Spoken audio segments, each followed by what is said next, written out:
ဒါတော့ discharge pipe ကဲပြောင်းနေလို့လိုက်ရှာဒီမှာ pipe ဒါထွက်နေတယ်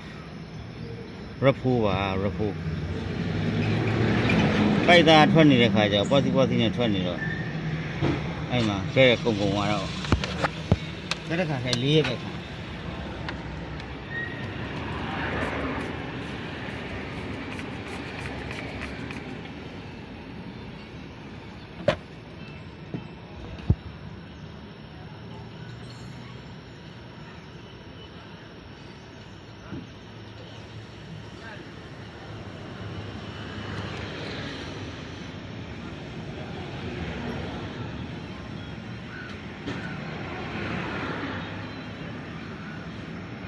ဒါတော့ gas pipe ကထွက်နေတာပါ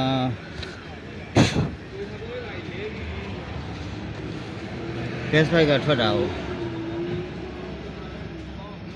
စိမ့်ပြီးတော့ gas pipe ကထွက်နေရဖိုးအပြစ်တော်ရှာရတယ်ခုတော့တွေ့သွားပါရဲ့အပြစ်ကို